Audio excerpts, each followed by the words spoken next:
Is a fellow NMOSD patient. She's also a celebrated chef, an author, and she was the winner of MasterChef Season 3. She was the first blind participant on the series, and please join me in welcoming Christine Ha.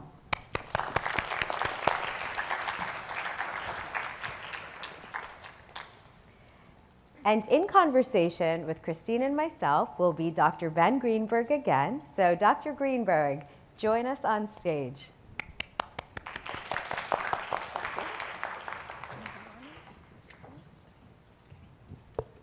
Hi, Christine. Have a seat here. She's going to be in the middle. Okay, sounds good. All right, sit here. Okay, no pressure at all. Two icons. Whew. One icon and a tag-along. No, come on.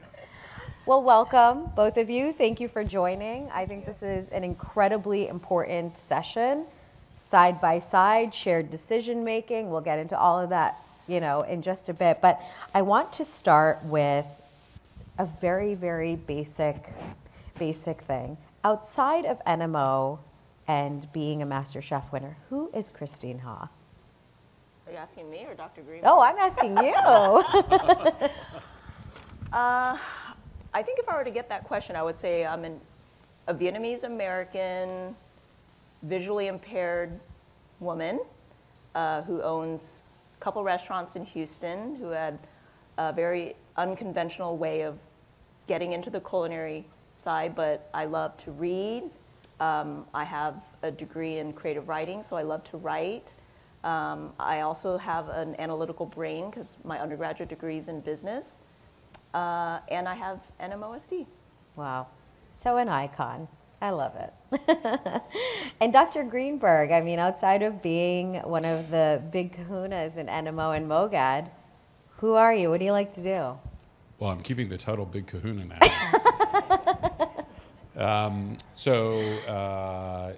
I guess most of my time outside of the medical world, I have 4 teenagers at home. So you'll find me at the local bar on Thursday, Friday, drowning my sorrows. So I'm a father, and husband and family is important. I enjoy traveling. And in my household, I'm actually the chef. Wow. And so I love cooking. I am worlds away and dream of trying to learn from Christine, but it's something I do for relaxation. What's your signature dish that your family asks you to cook? So there are 2. So one is I have spent 12 years working on my lasagna recipe, and I have it right where I want it. Are you making the pasta from scratch? I used to, and then I have to say, box pasta is awesome. It is. Sorry, it is. It is. So that one I let go, but everything else is from scratch. And then I have for dessert, a cheesecake that I am very proud of. So those are my 2. Okay, so besides being culinary buddies, how do you two know each other for the audience who doesn't know? I want to hear your story first, because this morning I was like, Dr. Greenberg, do you remember how I met you? I remember exactly. Well, I looked up the restraining order, and it had these details. We were talking about meeting after a conference. Mm-hmm. It was a patient conference. Mm-hmm. And this morning you were talking about coming up to me. Yes. I don't remember that part of it, so I want to hear your version. Yeah, so it wasn't an MS or an NMO thing, because NMO wasn't a thing. I think it was like a symposium on like rare diseases and then about neurological conditions. And I remember you spoke up there. I don't remember if you were speaking by yourself or you were on a panel, but I remember thinking, that doctor sounds really smart. He knows my condition. Sucker. And at that time, I personally wasn't happy with my current care team. I had a neurologist who was more of an MS specialist, but had not heard of much about NMOSD, or back then it was called Devick's syndrome. And so I felt like a lot of times I was having to dictate my own healthcare. So I didn't realize that I could be more empowered to make more decisions in my own healthcare. And then when I heard you speak, I was like, well, I live in Houston, but I was like, Dallas isn't too far away. And I'm like, with my condition, I felt like it was so rare that I'm like, I have to find a way to find a specialist that understands my condition and that has good bedside manners. So I remember immediately when you came out, I had told my husband, John, who's with me at the symposium, I was like, I'm going to grab that doctor and to ask, like, beg him to take me on as a patient. So you were walking out of the panel, and then you were like kind of in a hurry, and I just remember I like went right up to you and I was like, Dr. Greenberg, my name is Christine Hahn, and I have this condition, and can we talk? And like, I'm really frustrated with my current health care, and you're like, sure. And then I got in touch with your office, and then you've been my neurologist for over a decade. Wow. And I love Dr. Greenberg. Awesome. So. Now, what I remember, however, after that, once we started meeting in the office, was when you were competing on MasterChef, despite me threatening to withhold your disease-modifying therapy, you wouldn't tell me whether or not you won. You kept saying, you have to watch, and our whole clinic would watch, and you made it through the round, and then the next round, and we're like, can't believe it, and then you're going to the finals, and she would not say a word. I think they threatened lawsuits or something. Yes, you had to sign a contract, you couldn't give it away. See, it's like my version of HIPAA. Yes, yeah, and they're about the same, actually. We're all going to jail and be fined if we break it. But we were so excited to see you on that journey. It was awesome to watch.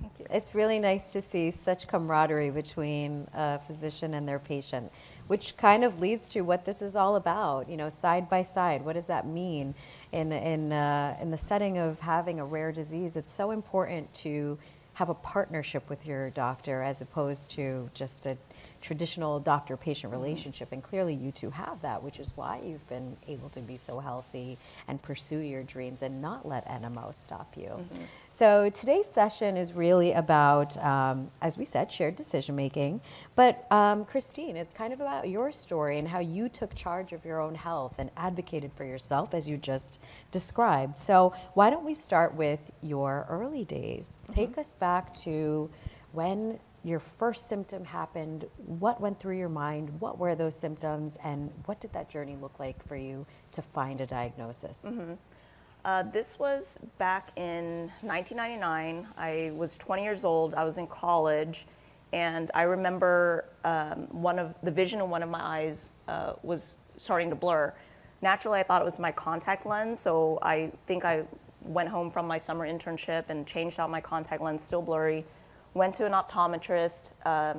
They did all the usual tests there and said it was actually something neurological. So then I was referred to a neuro-ophthalmologist, and then they told me it was optic neuritis or inflammation of the optic nerve.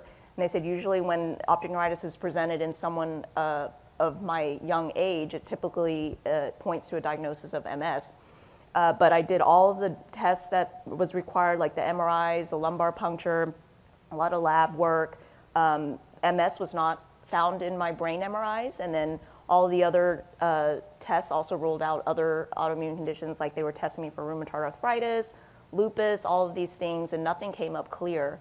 My vision never returned fully in that eye, but I got used to being able to still have one eye that was perfectly fine, and I had a little bit of depth perception issues, but I was able to acclimate to that. So I was still driving at the time, and then a couple years later, I experienced numbness and tingliness in one of my legs. And then that's when I went back to a neuro-ophthalmologist, and then they told me, okay, by default, we'll just diagnose you with MS because you've had 2 MS symptoms at different points in time that happen to 2 different parts on your body. So I was put on the MS therapies for several years, and in spite of being on the MS therapies, I continued to have attack after attack. And I remember I would get like 4 or 5 attacks a year that were pretty serious. So I was continually losing my vision more and more. And then I had bouts of like numbness and tingliness, and one was a really serious attack where over a course of a few days, I became paralyzed from the neck down completely. And I was losing my vision at the time too.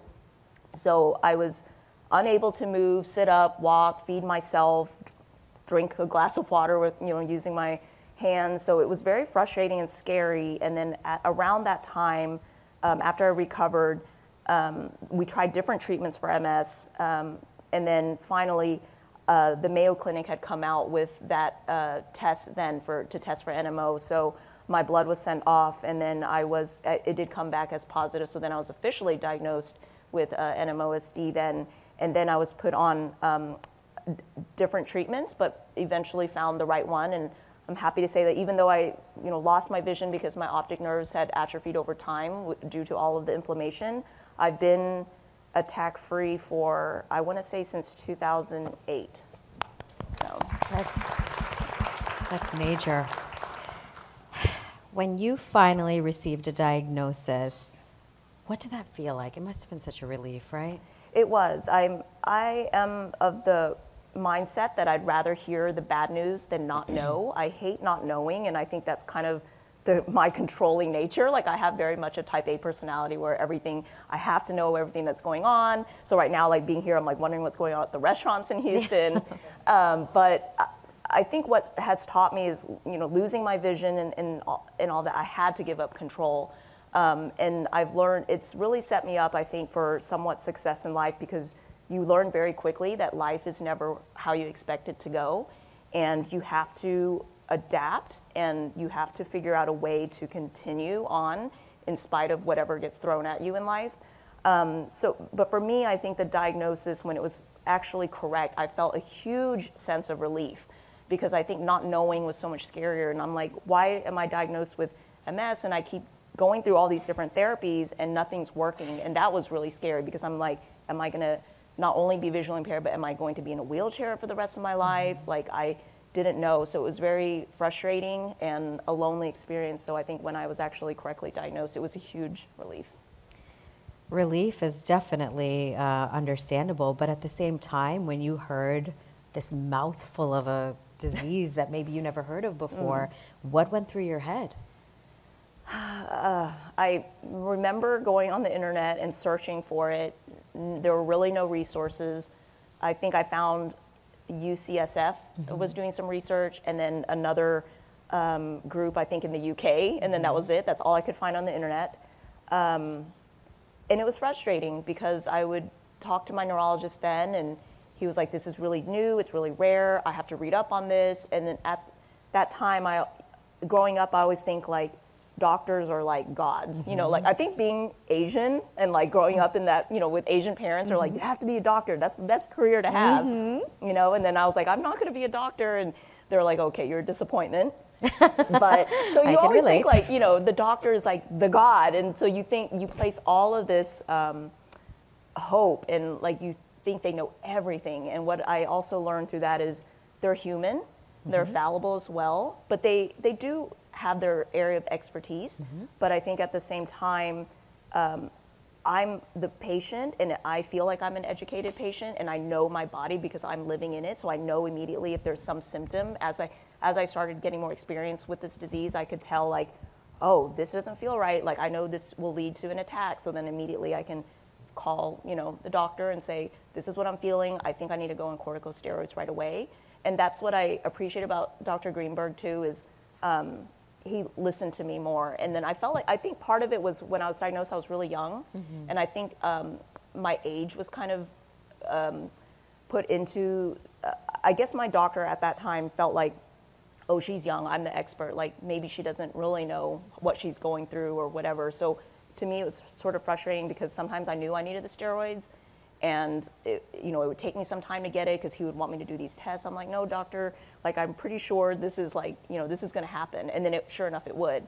But I think, finally when I met Dr. Greenberg, like, our annuals are like, fortunately I've been stable. So, we'll talk about the research that's out there, but I appreciate too, like how Dr. Greenberg asked, like, how are you doing? Like, what's your whole life like? Because there are so many things that affect you on a daily basis, like your stress level, what are you going through? How's your mental health? And I think the body should be treated as a whole. Like, yes, there's, even though I have, he's a neurologist, but we'll talk about like GI issues or like, anything else, or mental health and stuff. And I feel like that's a more holistic approach that makes more sense, because everything as a whole affects us individually, I think, in our disease, course of the disease. And having a doctor like Dr. Ben Greenberg must feel like, you must feel safer, right, in some ways? Yeah, I do. I feel like I completely trust him, because he listens, but he at the same time knows when to give his medical, because I am his patient, so I do want him to guide me in my treatment plan. And so sometimes I'll say like, oh, why don't we do this? And he'll be like, no, like I think this is better. And I'm like, okay, you're the doctor and I trust you. But at the same time, he does listen to me, and I think that's really important.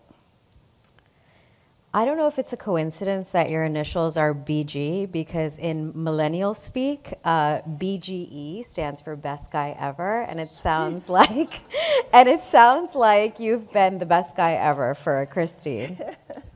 No, I mean, you're very sweet, Christine, but I think the key to this, I think one of the changes that's happening in medicine over time is a movement away from putting physicians on the hierarchical pedestals that they've been on for so many years inappropriately, and it needs to happen bidirectionally. The physicians need to step down off the pedestal, and we need to look at the relationship differently.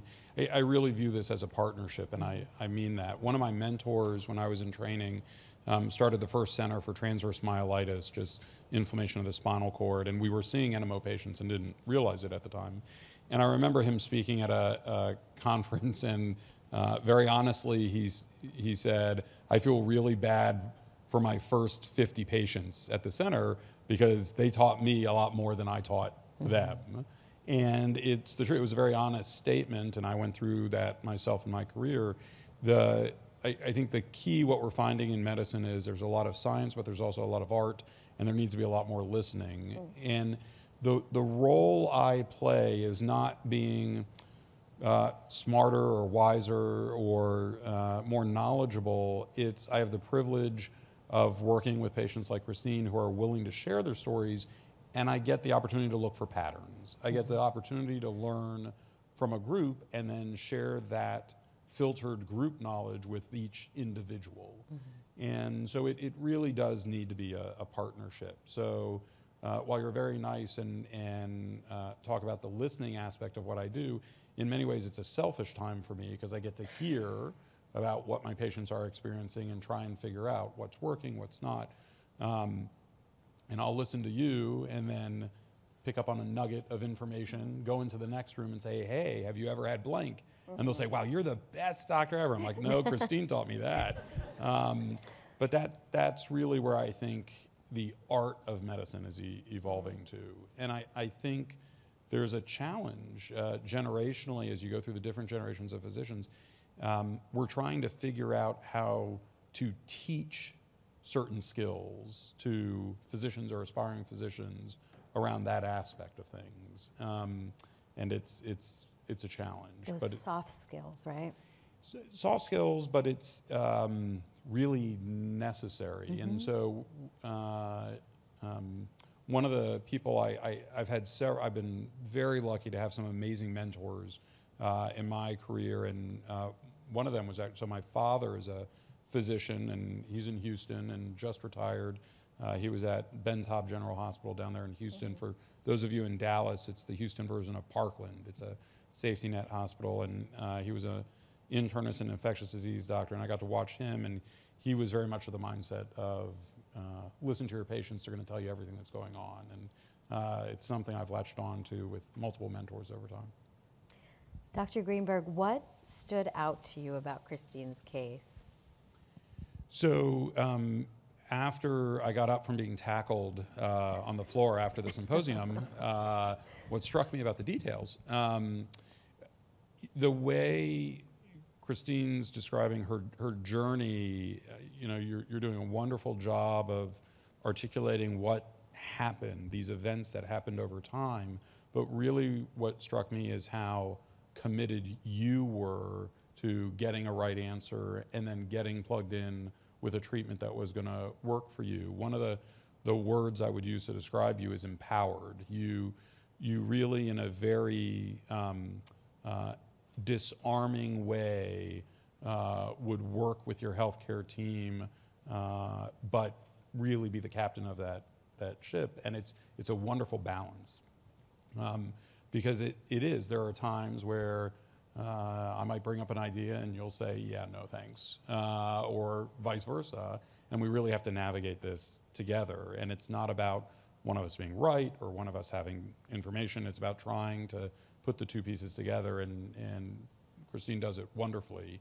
In the healthcare system, unfortunately, a lot of this navigation does come down to personalities. And there will be patients and healthcare providers that are a match, and there will be patients and healthcare providers that aren't a match. You could, in a way, somebody described it once as dating. You can have two people who are wonderful people, who are very well-meaning, and they're just not right for each other in that relationship. Same thing can happen in healthcare. And so it's really important for people to find healthcare providers that they trust. And it doesn't have to be, one of the things I stress in the rare disease community, it doesn't have to be an expert in your condition. You want somebody you trust who, if they're not, they are willing to communicate with people who are experts. And so we take care of patients who, the average travel time to UT Southwestern is 4.5 to 5 hours for the patients we see in clinic. Wow. So half of our patients come from more than 4 hours away. And that's an issue. And well, it used to be 4 hours. Now with traffic, it's like 5.5. It's getting worse on I-45. And so I really stress to folks as much as possible when we have people literally flying in, you need to find somebody local, you need to find somebody close to you that you trust. We are willing to work with them from a distance. And I know you've worked a lot with Mike Levy in Boston, and he's of the same cloth. He will work with anybody, anywhere. But it's about that relationship, having a healthcare provider that you trust. They don't even always have to be a neurologist. We work with a lot of internists, pediatricians, but you have to be a match for that person. So in our first panel, we discussed with Dr. Greenberg and the other doctors how NMO has really seen quite an evolution over the last 20 years between going from NMO to NMOSD.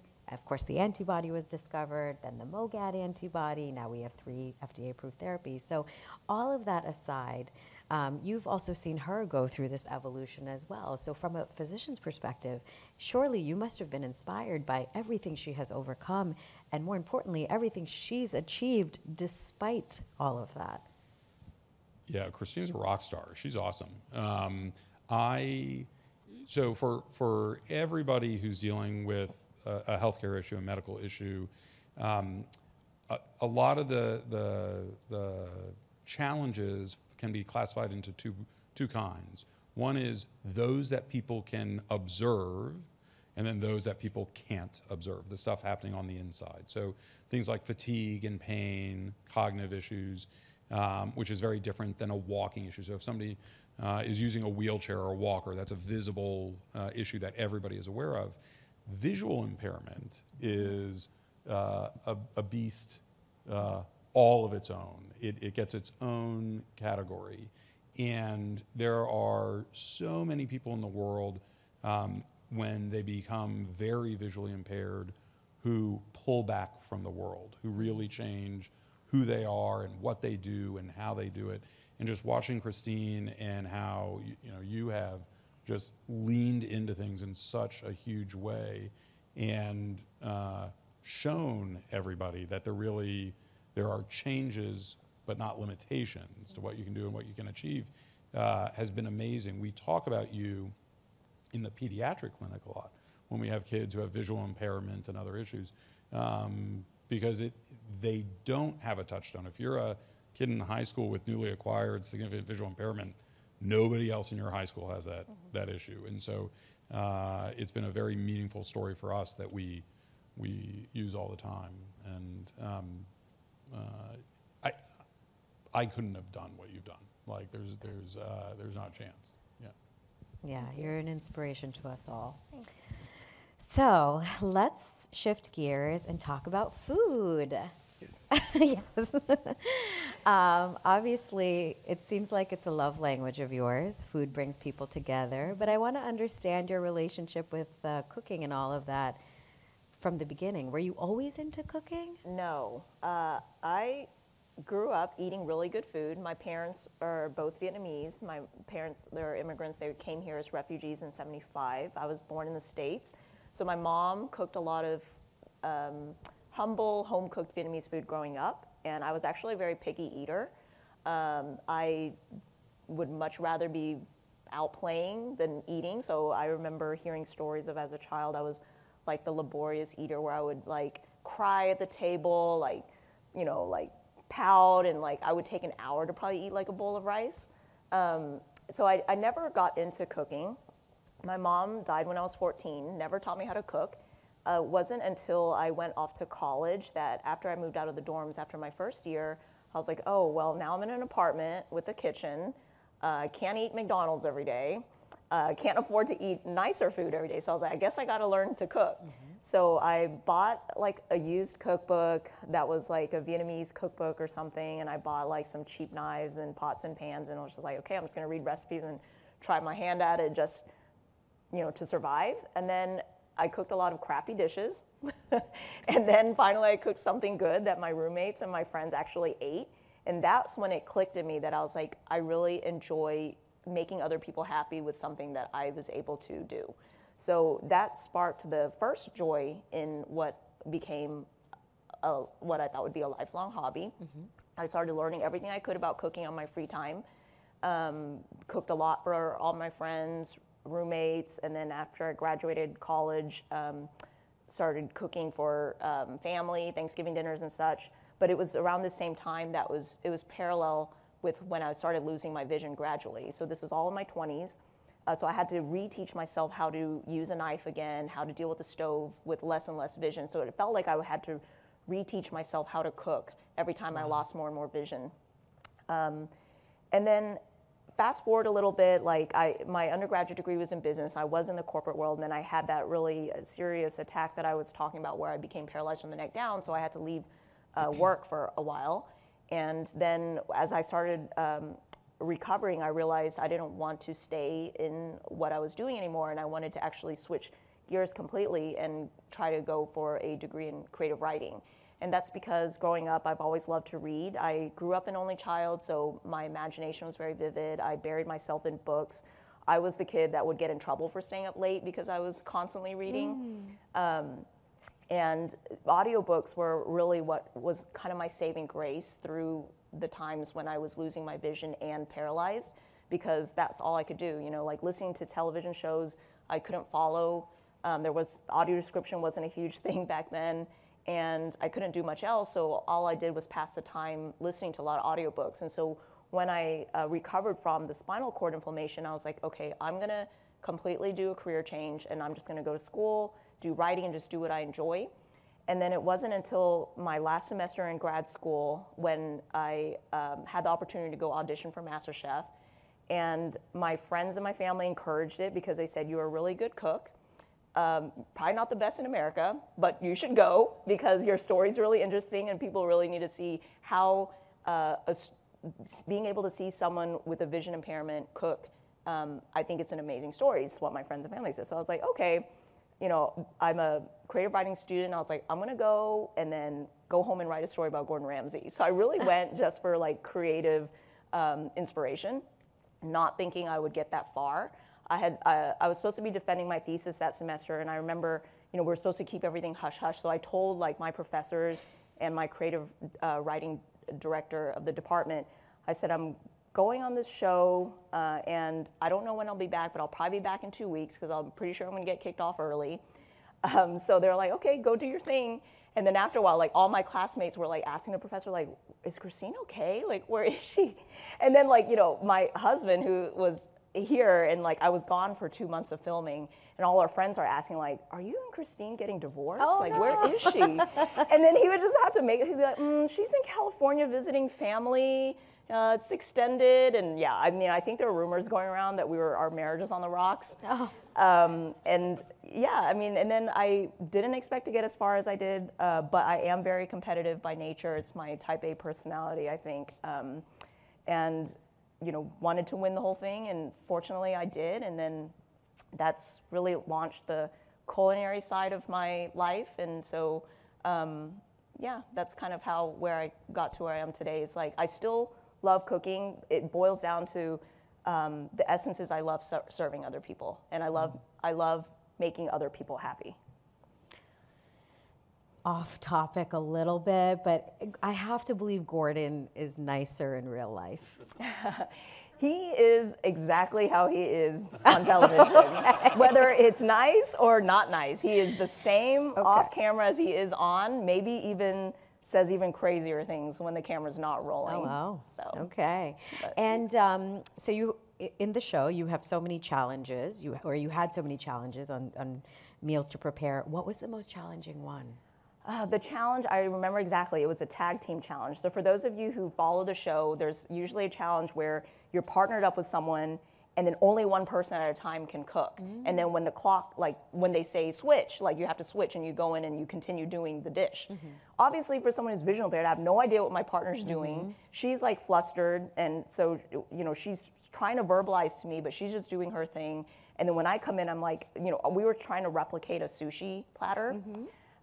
That was horrendous, and I remember afterwards I was like, I think I was in the holding room on the floor like crying. I'm like, oh my gosh, we're going home, we did the worst, which we were the worst performing team. I will always remember how horrible I felt because, like I said, I like to make other people happy, and I felt like I really let my partner down. But then the judges ended up sending her home because I guess they said her behavior in the kitchen was like she let the stress really get to her. I mean, we were both very flustered, but I think I learned now that I have restaurants, like no matter, every day will be chaotic in the restaurant. I often describe it as, or compare it to like a wedding day where you're kind of like throwing this big party for people every day, and you know all the behind the scenes things that are going wrong, but your guests are generally happy and they don't know that, you know, in the back there's like someone cut their hand, they're bleeding all over the place, or like something's on fire in the back. Like literally this did happen the other week, like one of my cooks like cut his finger, split open, we had to take him to urgent care. But these things happen like every day. But I think you always have to, and this is how I face life too, and it's hard for me because I naturally am a pretty stressful person. But I know now with age that stress does affect my health. So I think everything in life, it's like I said, life will never go as planned. Restaurant life will never go as planned. Your health may not ever go as planned. But the best that you can do is try to process your emotions and acknowledge that and know that these emotions are real, and sit in that place and then think, okay, how do I move on from this? How do I solve this problem? How do I adapt and take all the information that I know now? How do I make a decision to lead a team or to lead my healthcare team, or my restaurant team, whatever, to move forward and take the next step in the right direction? And it may not always be the right direction in hindsight later, but you make these decisions, I think, with the best, to the best of your knowledge with what you're equipped then. So I don't even know where I'm going with this story. I'm just like blabbering about talking and like restaurant life, but yeah. Did you have like this moment where you realized, wait, I might win this? I think maybe when I got into top 5, and then maybe when I got into the finale, but I always think, because I've had so many disappointments in my life, it's kind of a mental defense mechanism where I always hope for the best but expect the worst. And I deal with that like every day, but I think that's the way I cope with things, and I think that's how I felt. I was like, oh, I would love to win, but I'm not expecting to win by all means. Yeah. Wow, that's special, though, that you did win. It's incredible. Sticking with the theme of cooking and all of that, the question is to the both of you, what is the recipe for success for having such a great patient-doctor relationship? What are those key ingredients that maybe other patients and doctors can learn from? I'll take it. So, I think every situation is actually a little different because it depends on the people and the situation. I think at the core is trust and respect, bidirectional. So as physicians, we need to trust and always respect our patients, and vice versa, and finding ways, like in all of life, if you disagree, to do so, but not in a disagreeable manner, and finding ways to communicate. One of the analogies I've used over time, everyone likes to talk about sports analogies, and I hear all the time, because it's Texas, to football, and I really hate this one where they talk about the physician as a quarterback of a team. That is not what it is supposed to be. I switched to the baseball side, and I ask people to imagine if the pitcher and the batter were on the same team. And as the patient, you're the pitcher. Don't you want the batter to hit home runs every time if you're on the same team? So you want to throw nice softballs over the plate.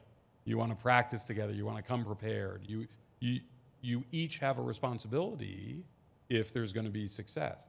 And so it's navigating what are the to your point, the ingredients of that recipe. What are the keys? Honesty is really important. I took care of one patient for years, and I thought we had this great relationship. She was an MS patient, not NMO, but she called with new symptoms one day, and indeed she was having a relapse. We treated her, and she came to clinic. She had been on a therapy, and I said, well, we're going to have to switch therapies, and she said, fine, and we made a decision, and she went home, and 2 days later, one of my nurses came to me and said, Ben, Mrs. So-and-so's on the phone sobbing. I said, what did I do? I thought we had a great... she had been off drug for 1.5 years and hadn't told me. I had been refilling the drug, by the way, like over and over and over again. She had a stack of it at home. And she had wanted to go off, but she was afraid to tell me. She thought I would judge her decision to go off therapy. And so she hadn't failed the drug. She had just taken the drug. And here I was escalating her therapy. And I brought her back to clinic, and I said, what have I ever done to make you think? And she said, well, it wasn't you. It's just I assumed that you'd be judgmental. And so that honesty really impacted. I said, listen, I'll do whatever you want, but we have got to make an agreement that you have to be upfront and honest. And so I think honesty is important, the respect, and finding ways to communicate in a meaningful way. And then finally, finding ways to ask questions. I'm always intrigued and sometimes surprised when I get to a point of a visit and I say, do you have any questions? And depending on the question, I realize what I missed or what I either didn't say in the way I should have, or it was heard in a way I didn't mean. And so making sure you ask your questions is extremely important. And so it's hard, but there are all those pieces that go into it. Wow. I think for my answer, it's very similar to Dr. Greenberg's. I think it is, I mean, I don't have a sports analogy, but for me, I think it's kind of like a dance where you find a partner and you have to, at the beginning, you're figuring each other out. But I do think the communication is important, like knowing, okay, which way are we going to step? Are we doing right foot forward, back? And then, I mean, the honesty is really important. I do think, and that comes with trust. I think building trust is you have to find a healthcare team that you feel comfortable with being completely vulnerable. And that's, same with like therapy, right? Oftentimes our healthcare team, whether it's our counselors, therapists, physicians, they know us better than our partners do in some ways. So I think that trust needs to be there in order for the honesty to follow, in order for the communication to follow. And I think from the patient side, I would say, be as knowledgeable about your condition as possible.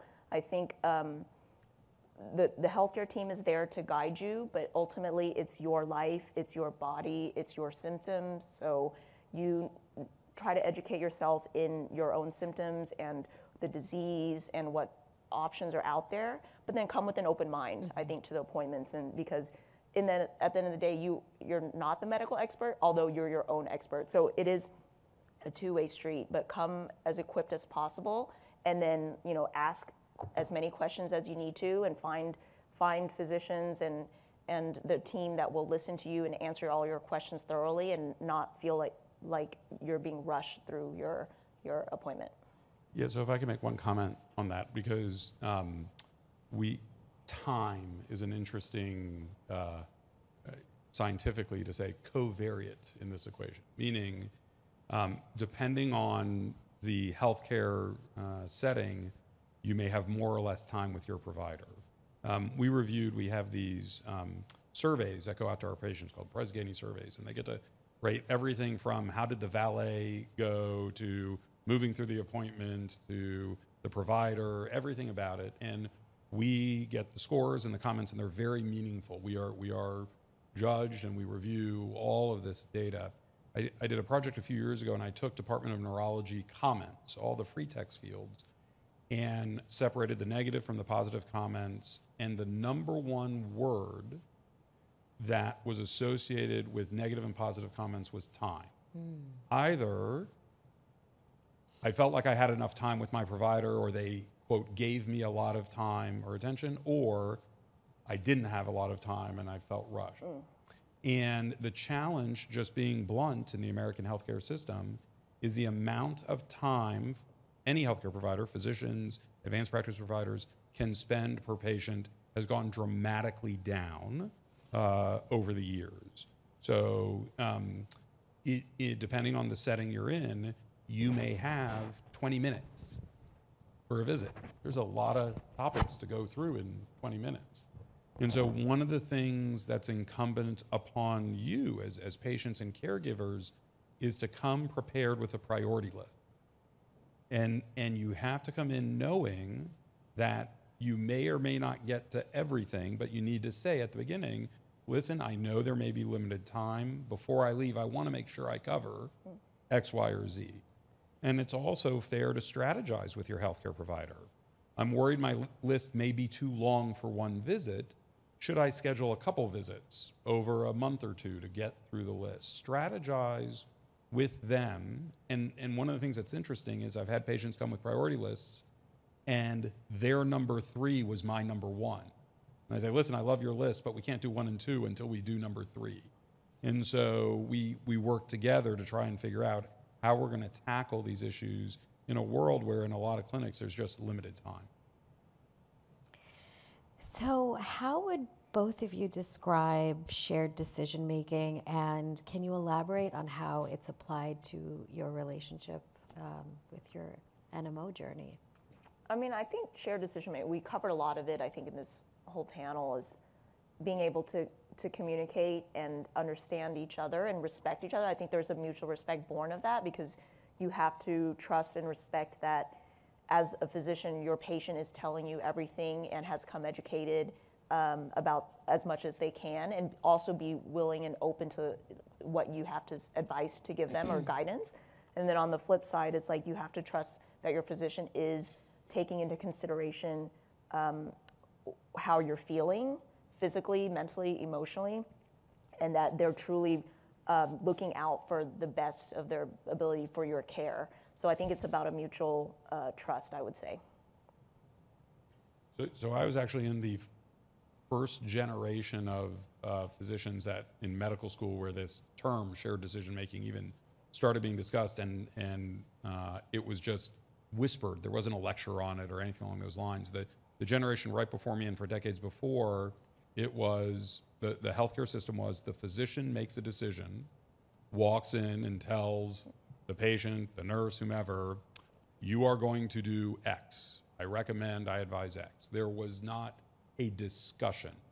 And one of the keys that we have been taught, now teach our trainees about shared decision making, is first listening to our patients. Second, discussing options, because there are always options. There is no one way to do anything. And it's in the discussion of options that empowerment occurs.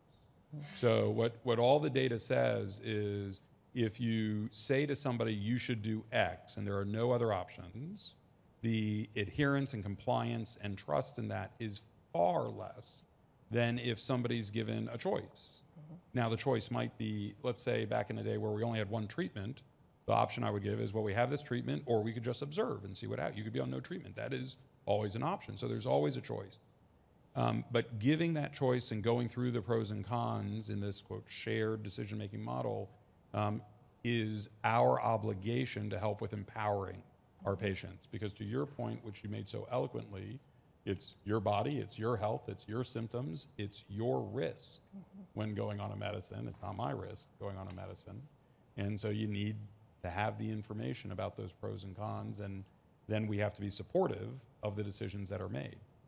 And I think we're seeing this generational shift now. It's much more embraced. When I look at residents and fellows and medical students, they don't believe me when I say, well, we used to go in and say, well, just take penicillin. And I'll just add one more thing. There are situations, though, where, I guess, two versions of a situation where your healthcare provider may have a strong opinion around the choice. They may give the choices and then they may express that strong opinion, and that's fine. And then there are times where they don't, and you need to gauge and either take it into account or not. But your healthcare provider should never be offended if you don't go with their suggestion, because it is your choice. And I will give you one word of caution. So if you're ever in a room with a healthcare provider and they're giving you options, I get asked all the time, if I were your brother, what would you do? Don't ever do that. My brother beat the crap out of me as a kid. And so all those patients get chemo. All of them, I say, I do the chemotherapy, absolutely. So the safest thing to do is say, do you have children? If they say yes, say, what if I were your child? That's the safest one. Brothers are risky. And I also say you sometimes get spouses, but if you say, well, I'm divorced, I'm not married, but so children are the safest one to ask. Don't ever ask about siblings or spouses. That's very good advice. Yeah. Christine, your story is it's such a good example of why self-advocacy is a key ingredient in having success even with a rare disease. So what would you advise to patients, whether they're newly diagnosed or have been living with this disease for so long, about self-advocacy? I think if I were to tell myself 20 years ago, I felt, like I'd mentioned at the beginning of this panel, how I felt like I placed all of the power and the decision in my healthcare team and my physicians, and I felt like, well, they're the experts, they went to school for it, they're the ones that should be dictating my healthcare. But over time, I learned that, no, it is about discussing and sharing and coming up with a plan together. I think to advocate for yourself is to learn as much as you can, look for resources out there, find other people who have gone through something similar, do your own research. Now compared to when I was first diagnosed or even when I first had symptoms, there's so much more information and resources out there about NMOSD than when I was first diagnosed. So there's much more conversation going on around NMOSD. Like you can go to NMOSDwon'tstopme.com. There's all these resources. I think learn as much as you can so that you are educated, and then shop around for your healthcare team. I mean, at the end of the day, it's you that they're serving. So you don't have to stick with the first team that comes along or the first physician, or like Dr. Greenberg said, may not be the best expert, but it is about finding someone you're comfortable with. And I find this more so, I didn't think about this from the physical physician side, but I do think about this through therapy. It's like I often tell my friends, like, maybe this therapist isn't the right one for you. You have to find someone that your healthcare team that you trust, that you feel really comfortable with, that you just kind of jive with. So I think self-advocacy is about doing your research, finding the right team for you, and going into this relationship with your healthcare team, knowing as much as possible, but also respecting that they will come to you with their advice and their guidance. And then I feel like what I was thinking about when Dr. Greenberg was talking about this, like it is kind of like similar to how leadership works. And I'm currently like taking this James Beard like Women's Entrepreneurial Leadership Program where just thinking about owning a restaurant, leading a team, and it is about coaching. It's not about micromanaging anything, your situation, your patient, whatever.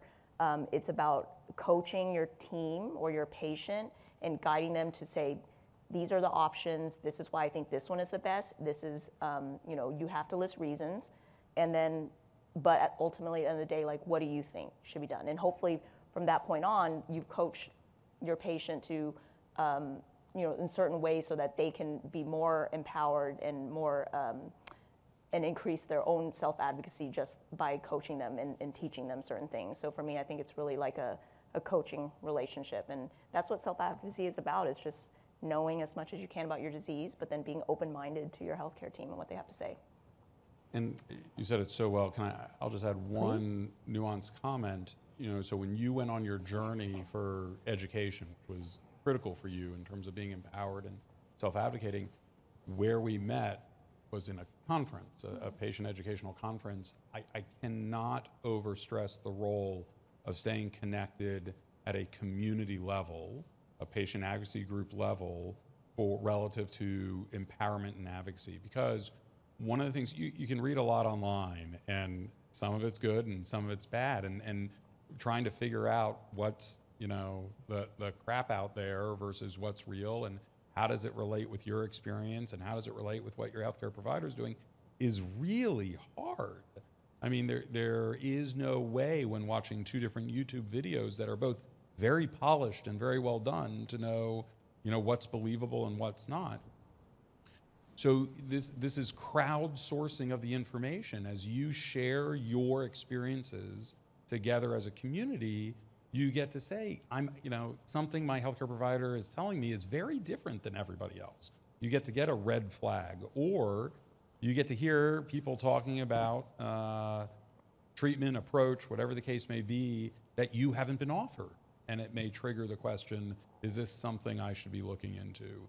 And so instead of just receiving information from sources, trusted or not, receiving information from each other is extraordinarily valuable. And so part of being able to walk into an office, maybe with a healthcare provider you really like and have worked with for years, and be able to say, I was at a conference and everybody was talking about drug X. I've never heard of that. Is it something we should discuss? Yes, no, or why? Or, I was hearing about stress management issues. I've never been referred to a therapist. Is it something I should consider? The community makes a huge difference. So staying engaged, staying communicative with each other really goes a long way for empowering you to have this conversation. So true. I have one final question for you, Christine, and then I do want to give the audience a chance to ask questions. What is next on the horizon for you? Dallas restaurant, Dallas restaurant, Dallas restaurant. I don't want to open any more restaurants. I am tired. Damn it. I just opened up my first restaurant, The Blind Goat. Now it's in its full scale, brick and mortar. So that just opened up about 6 weeks ago. Congratulations. So, thank you. Sin Chow, my other restaurant, is still running. And then we're about to open a third concept, Stuffed Belly, which is it's primarily a drive-through, but I'm kind of switching gears. I'm known very much for Vietnamese food and modern Vietnamese food, my other two concepts, but this one I want to take a lot of American classic sandwiches I loved from childhood and then kind of doing my own fun twist on them.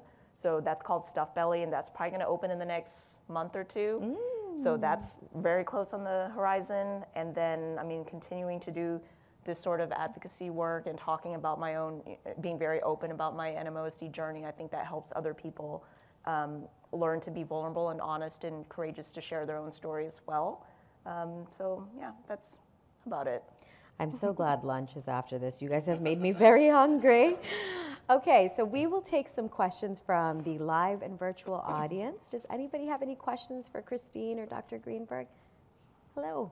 Can someone get her a mic? We have one right here first, so we'll start with the youngest question asker. Is this Fraser? Yeah. Can you stand? Yeah. Go ahead. What's your question? What is your favorite thing to cook? Ooh, good question. My favorite thing to cook. I will say it's partly my favorite thing to eat as well. So at home, you would be surprised, but a lot of chefs don't cook at home because they're immersed in food almost all the time. So we're exhausted at the end of the day, and a lot of them eat fast food. But I will say my favorite thing to cook is fried rice, because it's being able to use up leftover proteins and veg in your fridge, just taking a bunch of stuff and throwing it into a wok, and then day-old rice and stuff. And I love that it's comfort food and that you can just scoop it into a bowl and eat with a spoon, and then cleanup is minimal. So that's my favorite thing to cook. That sounds good. Okay, back here. Hi, Christina. As a patient, we all hope to have a journey that you've had in the last 15 years. Is there anything you can share with us as far as, you said you haven't had an attack in 15 years. Any supplements? Are you now not testing positive for NMO? Maybe what you're taking, pills, infusions, where you won't have an attack? Are you able to share any of that with us? I mean, to be honest, I'm not a doctor, so I'm not going to pretend to sit up here and give you science and medical advice. I think personally, I think what makes a huge difference is, like I've been harping on, is finding a healthcare provider that fits you, and it may take several tries to find the right treatment plan, because I've been put through the ringer with almost every type of treatment out there at the time until I found the one that did work for me. And then I really do think it's important to be able to manage stress well. And I think growing up, I've always been a very stressful person, like probably pretty high anxiety, but over time I've learned to manage that better. Like I've gone to therapy. I've found ways to kind of reset and realize that my restaurant's not, well, I don't want to say it's not going to burn down, because that's still a possibility, but the world's not going to end if I'm not constantly worrying about something. I'm able to go to Dallas and do this, and I trust my team that they're prepping for tonight's service, and the other restaurant's open for lunch. I trust that, things, I guess, and I guess my piece of advice too, a lot of times, and it's hard to take the piece of advice, I think, when you're in the moment really deep, but in hindsight, I will say, don't take life so seriously. And that might be hard to say, because when you're in the throes of it and you're going through attacks, it feels very, sometimes I think it feels hopeless. But I do always find ways to laugh, to joke about it. I think that helps me manage my stress. And I think stress is such a huge toll, takes a huge toll on our health in a myriad of ways. So for me, my advice is always find something that is just for you, whether that's going to yoga or, I don't know, eating a good meal, or having a glass of wine, or seeing your friends, or enjoying a walk outdoors, or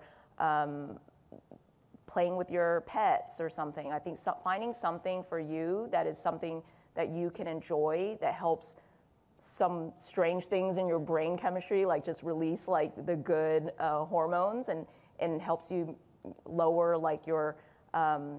your stress levels in your brain. I think that's really important to the whole well-being of you as a person. And I think that's the best thing I can say from a non-medical expert point of view, from my own personal perspective.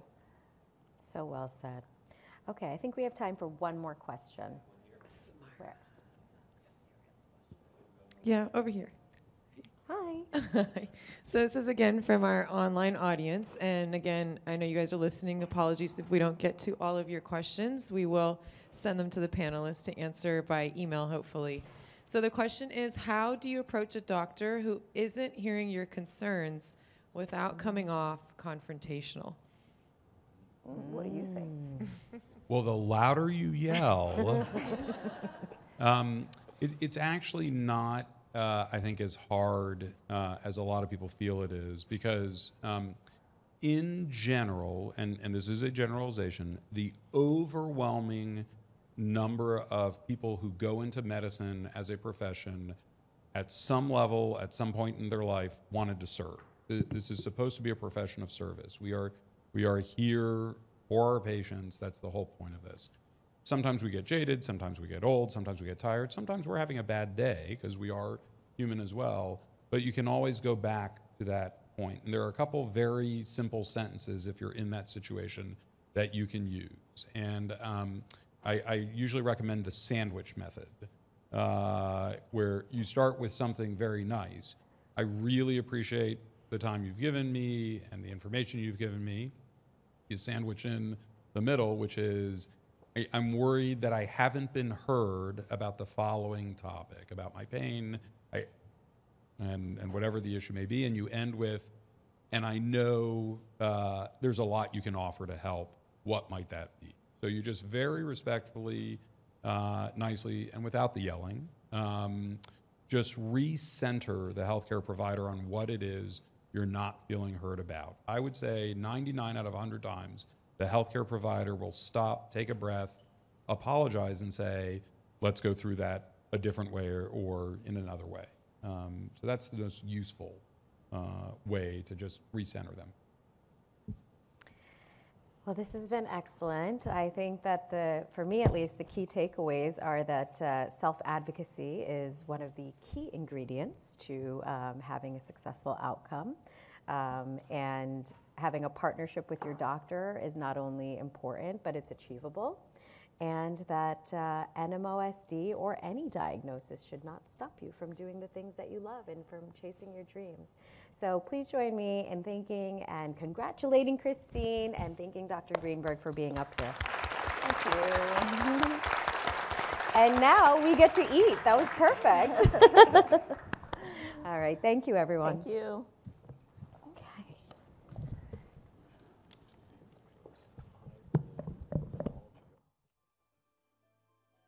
Anyway.